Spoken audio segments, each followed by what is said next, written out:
The Sun Also Rises by Ernest Hemingway. Chapter 2. That winter Robert Cohn went over to America with his novel, and it was accepted by a fairly good publisher. His going made an awful row, I heard, and I think that was where Frances lost him, because several women were nice to him in New York, and when he came back he was quite changed. He was more enthusiastic about America than ever, and he was not so simple, and he was not so nice. The publishers had praised his novel pretty highly, and it rather went to his head. Then several women had put themselves out to be nice to him, and his horizons had all shifted. For 4 years his horizon had been absolutely limited to his wife. For 3 years, or almost 3 years, he had never seen beyond Frances. I'm sure he had never been in love in his life. He had married on the rebound from the rotten time he had in college, and Frances took him on the rebound from his discovery that he had not been everything to his first wife. He was not in love yet, but he realized that he was an attractive quantity to women, and that the fact of a woman caring for him and wanting to live with him was not simply a divine miracle. This changed him so that he was not so pleasant to have around. Also, playing for higher stakes than he could afford in some rather steep bridge games with his New York connections, he had held cards and won several $100s. It made him rather vain of his bridge game, and he talked several times of how a man could always make a living at bridge if he were ever forced to. Then there was another thing. He had been reading W.H. Hudson. That sounds like an innocent occupation, but Cohn had read and reread The Purple Land. The Purple Land is a very sinister book if read too late in life.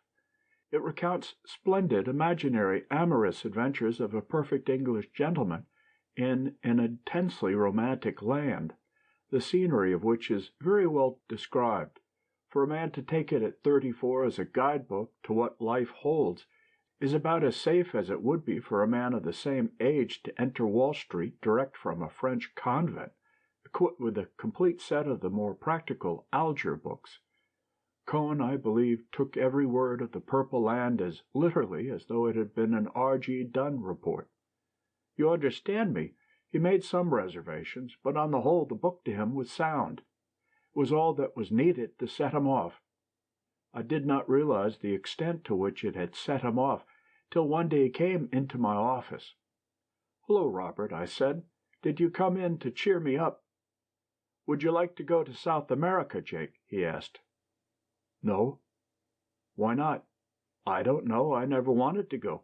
Too expensive. You can see all the South Americans you want in Paris anyway." "They're not the real South Americans." "They look awfully real to me." "I'd a boat train to catch with a week's mail stories, and only half of them written." "Do you know any dirt?" I asked. "No. None of your exalted connections getting divorces." "No. Listen, Jake. If I handled both our expenses, would you go to South America with me?" "Why me?" "You could talk Spanish, and it would be more fun with two of us."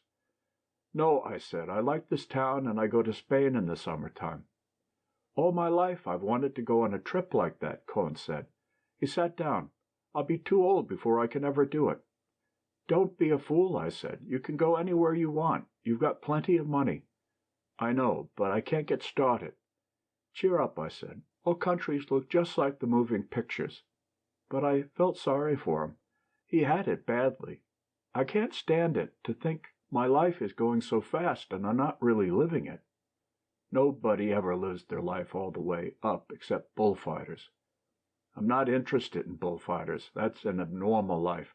I want to go back in the country in South America. We could have a great trip. Did you ever think about going to British East Africa to shoot? No, I wouldn't like that. I'd go there with you. No, that doesn't interest me. That's because you never read a book about it. Go on and read a book all full of love affairs with the beautiful shining black princesses. I want to go to South America. He had a hard, Jewish, stubborn streak. Come on downstairs and have a drink. Aren't you working? No, I said. We went down the stairs to the cafe on the ground floor. I had discovered that was the best way to get rid of friends. Once you had a drink, all you had to say was, Well, I've got to get back and get off some cables, and it was done. It's very important to discover graceful exits like that in the newspaper business, where it is such an important part of the ethics that you should never seem to be working. Anyway, we went downstairs to the bar and had a whiskey and soda. Cohn looked at all the bottles and bins around the wall. "This is a good place," he said. "There's a lot of liquor," I agreed. "Listen, Jake," he leaned forward on the bar. "Don't you ever get the feeling that all your life is going by and you're not taking advantage of it? Do you realize you've lived nearly half the time you have to live already?" "Yes, every once in a while." "Do you know that in about 35 years more we'll be dead?" "What the hell, Robert?" I said. "What the hell? I'm serious." "It's one thing I don't worry about," I said. "You ought to." "I've had plenty to worry about one time or another. I'm through worrying. Well, I want to go to South America." "Listen, Robert, going to another country doesn't make any difference. I've tried all that. You can't get away from yourself by moving from one place to another. There's nothing to that." "But you've never been to South America." "South America, hell! If you went there the way you feel now, it would be exactly the same. This is a good town. Why don't you start living your life in Paris?" "I'm sick of Paris, and I'm sick of the Quarter." "Stay away from the Quarter. Cruise around by yourself and see what happens to you." "Nothing happens to me. I walked alone all one night, and nothing happened except a bicycle cop stopped me and asked to see my papers." "Wasn't the town nice at night?" "I don't care for Paris." So there you were. I was sorry for him, but it was not a thing you could do anything about, because right away you ran up against the two stubbornnesses. South America could fix it, and he did not like Paris. He got the first idea out of a book, and I suppose the second came out of a book too. "Well," I said, "I've got to go upstairs and get off some cables." "Do you really have to go?" "Yes, I've got to get those cables off." "Do you mind if I come up and sit around the office?" "No, come on up." He sat in the outer room and read the papers, and the editor and publisher, and I worked hard for 2 hours. Then I sorted out the carbons, stamped on a byline, put the stuff in a couple of big manila envelopes, and rang for a boy to take them to the Gare Saint Lazare. I went out into the other room, and there was Robert Cohn, asleep in the big chair.